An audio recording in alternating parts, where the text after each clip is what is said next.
Oh, I was able to get that in right before he got in. Phew, yeah, unfortunately, if you're in the loading screen, casting tool doesn't update. It's, you know, I wish it did, but it doesn't quite work that way. Yeah, something to do with the assets. Something or but speaking of assets, we are now here, and Light, I have one question for you. Say it. I bless the reins. No, wait, he blesses the reins here on the top right-hand corner of the map, in the top right-hand corner of the map. The most stylish player to come out of Korea. He is going to be representing the Africa Freaks, SC2. We have Armani. Oh, that was way too quick. And spawning in the bottom left-hand corner of Everdream LE, we have the teamless player, the amateur, potentially up-and-coming. I haven't seen if he's played in any Olima Leagues recently, but he is the Protoss Korean player, Fork. Otherwise known as Barcode. Yeah, I like it. He's, you know, he's taking notes from Trap, Yeah, adding his name to his clan tag. and Trap is definitely the Protoss player that you want to be taking notes from right now. Him and Parting. Yeah, as they are some of the only Protoss left in GSL. Parting's the only one left. There you go. Yeah, Parting greater than Trap. At me, Gemini. So every week we gotta do why are you trying to something start to beef Gemini. with Gemini? You know what? It'll be good. It'll be good if you and Gemini have beef. You know, that'll be notoriety. You know.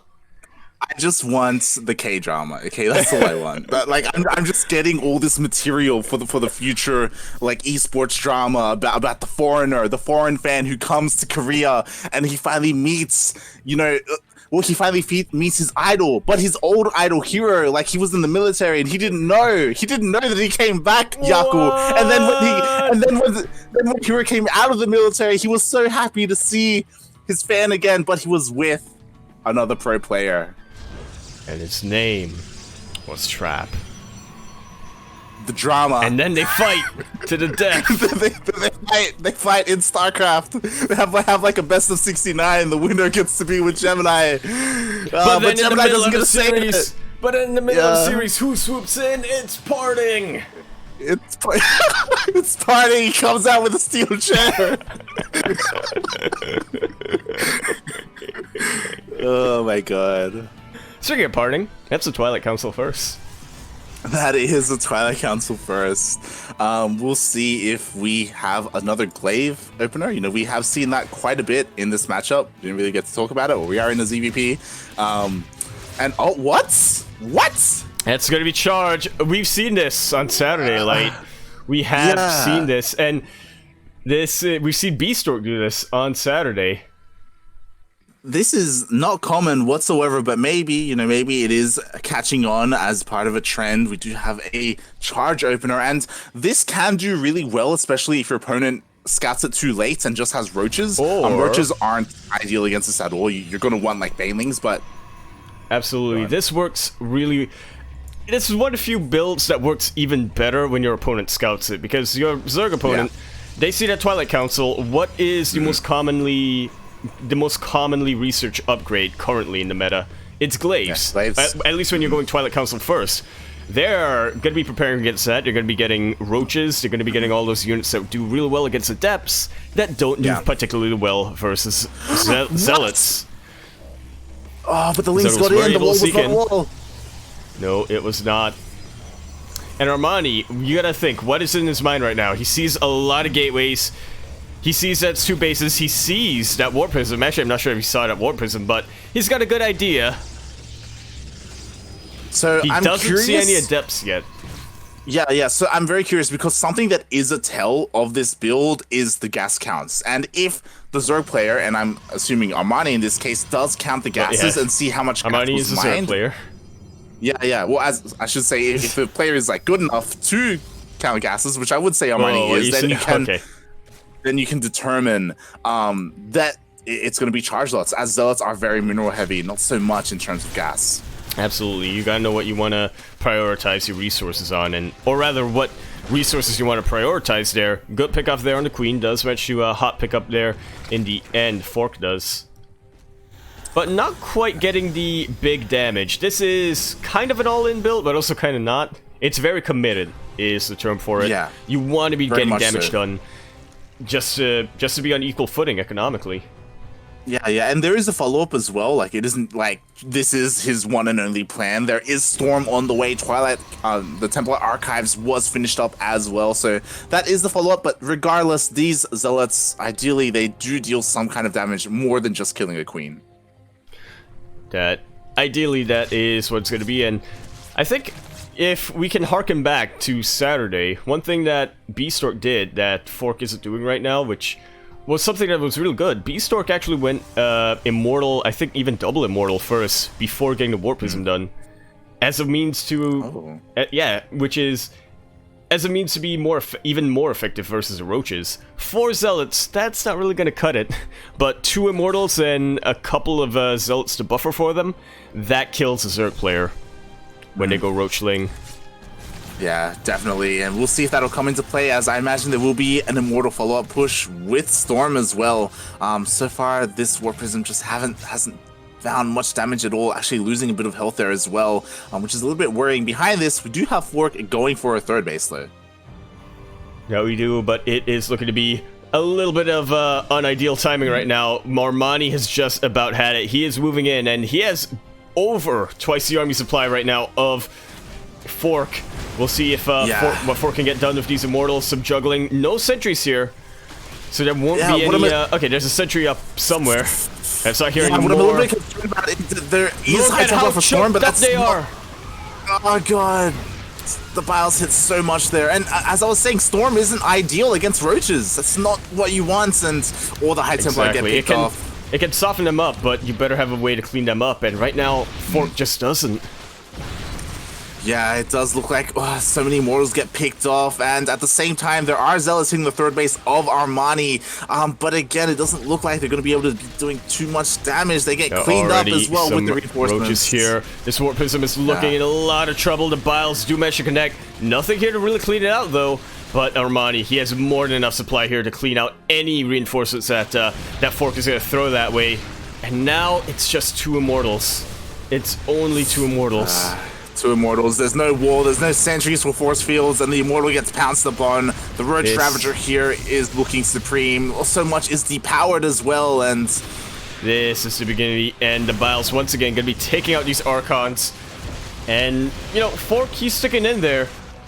He wants to find a way to turn this around. There's not a lot of supply that's really up in his face, but that's just because he doesn't know how much Armani's looking to reinforce this with. Everything's depowered and owie. Literally all the gateways are depowered. It's just the Templar Archives that is currently powered right now for the Protoss player. And he's sticking in this, but it does seem like our fashionable he's trying to sneak some probes player. around. Yeah, not gonna happen. Not gonna happen here, Fork. You're gonna have to do something a little more drastic than that, but GG is called, and Armani takes game number 1. And am I cutting out quite often? You were in game number 1. You were a couple of times. Okay. Here, not so much, but I mean, yes, I don't know what that means. Yeah, we'll see. We'll see how it progresses. If it continues, then I'll go and try and fix it. But yeah, it does look like we are immediately getting ready for game number 2. Wow, and game hard as well. My dudes. I didn't even message them for it. I never realized. I realized that the first game wasn't game hard. What a guy.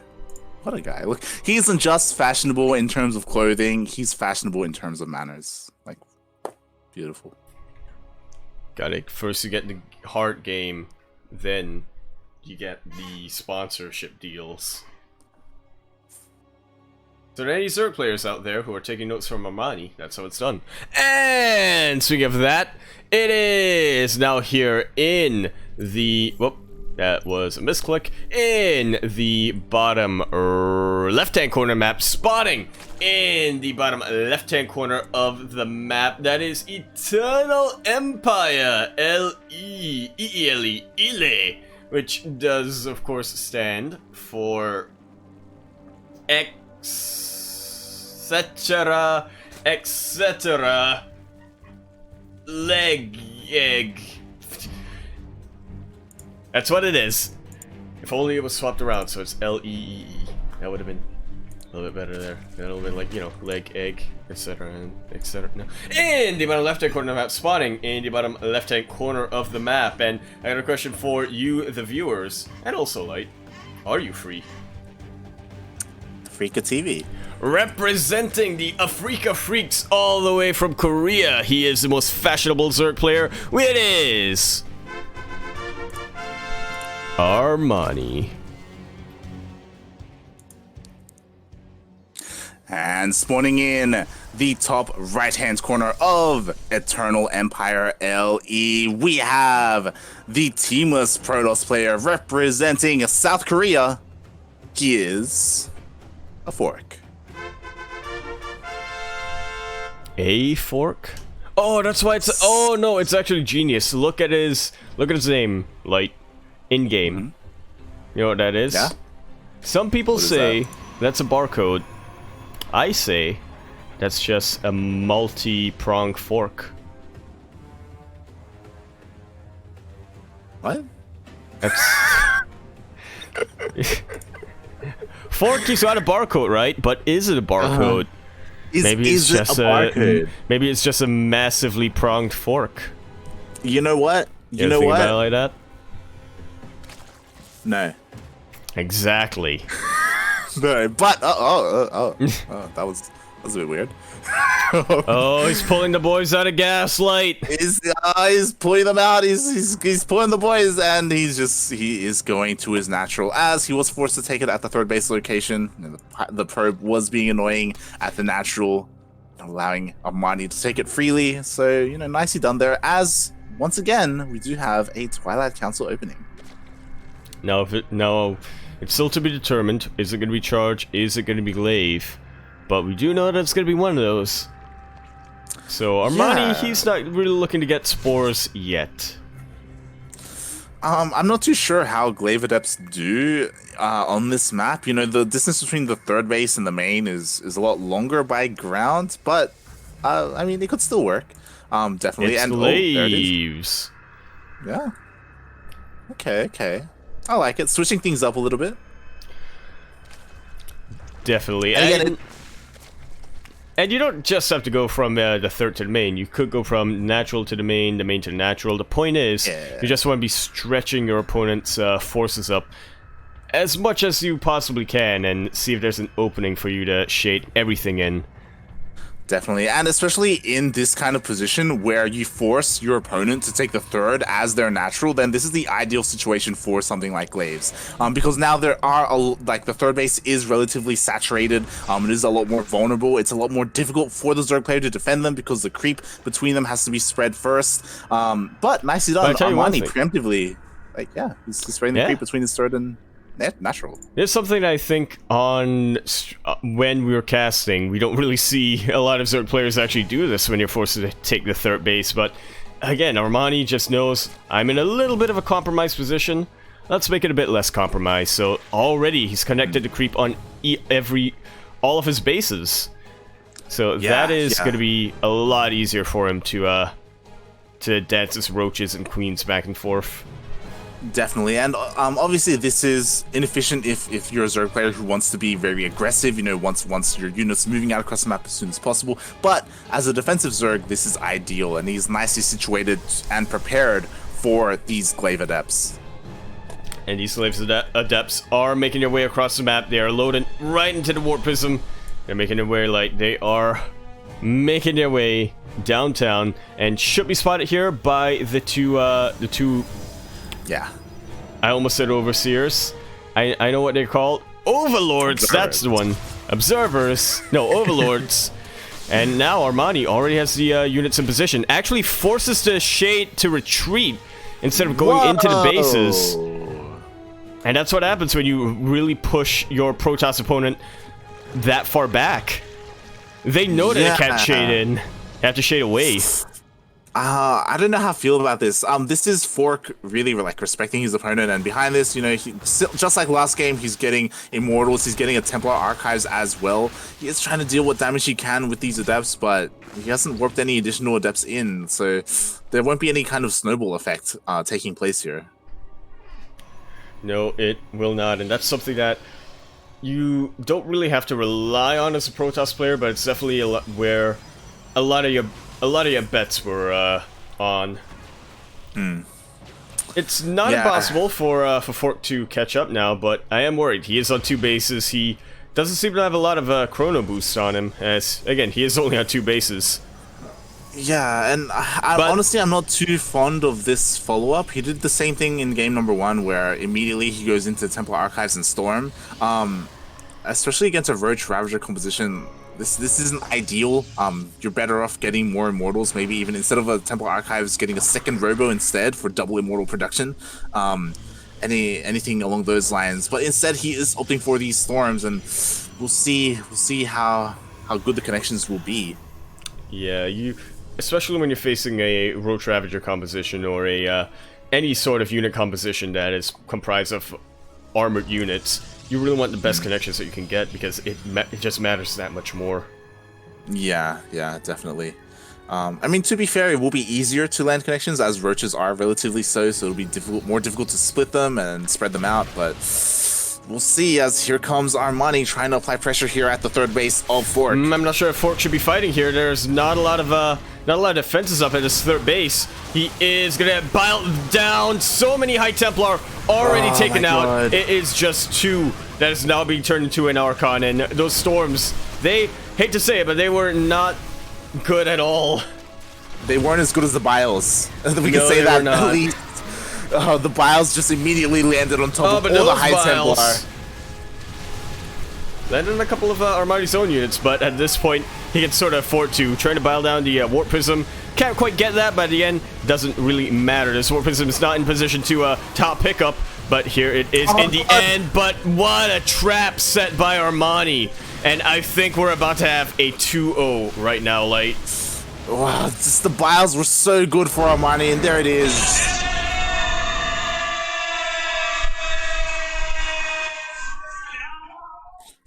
Armani gonna be going into the quarterfinals to face Bunny. GG, as I do quickly message the players to let them know that we won in.